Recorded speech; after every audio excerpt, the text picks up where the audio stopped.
Making corned beef and cabbage in the oven instead of on the stove, I have found that this keeps it really nice and moist, and it just is a quicker, easier way. So the first thing you want to do is get your corned beef, and we're going to rinse it off. We want to try to get off some of the extra salt that's on the outside of the meat. So now that we have it all rinsed off and we set our package aside, we're just going to take it and put the fatty side down. And then we're going to add some seasonings. Because we're going to cook this for about 6 or 8 hours on 425 so that it gets good and tender, I like to put about 1.5 inches of water in the bottom, and then I'll keep looking at it. You're going to sprinkle over the packet that came with it that has the mustard seed and other seasonings in it. You want to make sure you get it majorly on your meat. And then I like to add some extra stuff, so I'm going to put some pepper over it. And then we also like to use some onion powder and garlic powder. So we'll put a little bit of onion powder over this. And now we've got our garlic. We're going to add a little bit of garlic.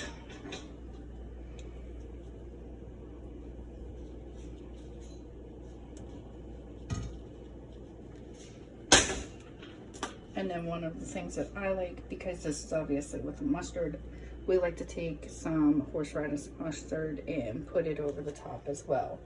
And then we'll place this in the oven and we'll keep checking on it, you know, like every hour or two, baste it, keep it nice and moist. And as it gets closer to time, then we're gonna add our potatoes, carrots, cabbage, and some onion and some fresh garlic.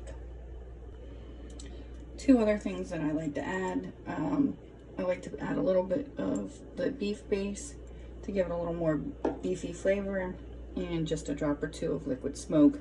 You obviously don't want to go crazy with liquid smoke, but just a drop or two actually brings out a smoky flavor in it. It tastes amazing. Too much tastes ridiculously artificial. So here it is, all our seasonings, a little bit of water. Our oven is set to 425. We'll turn it down a little bit, but for right now, we're just gonna put it in the oven for, I don't know, 2 hours, and then check back on it. Keep basting it, keep it nice and moist and tender. And then after a couple hours, we'll probably turn it down before we add our garlic, potatoes, carrots, cabbage, and onion. So we've had this cooking for about 2 hours. We're gonna turn it down to 300 and let it cook for, I don't know, 4 more hours till it starts falling apart. Just remember, occasionally keep flipping it over and basting it so it stays nice and moist instead of getting all dried out. We're gonna chop up some onion very fine, and we're gonna put some garlic in it, and we're gonna let that sit in there for a while until it's ready to add the potatoes and cabbage.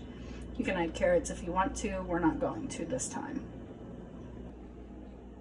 So we took half a bulb of garlic, and I took the skins off of it and then just put it into little chunks, little slivers and then chunks, and half of an onion, and we're just gonna put that right into our meat. We're gonna stir it in, and we're gonna let the flavors linger in.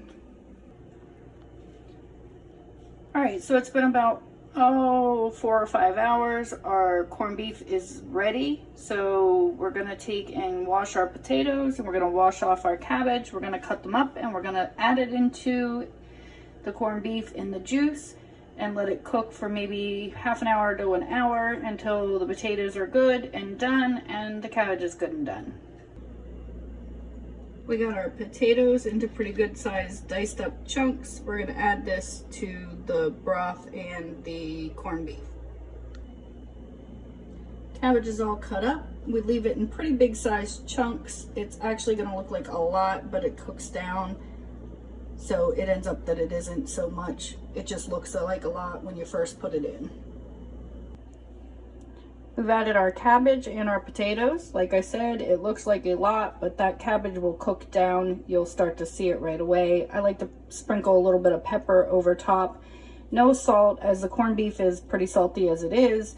So if you add more salt, you're gonna end up with super salty food.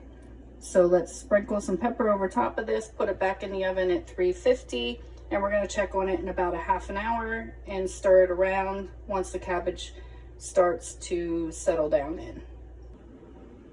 And there it is, all done. Corned beef and cabbage and potatoes. No carrots this time, but generally you put carrots in here. Looks amazing, right?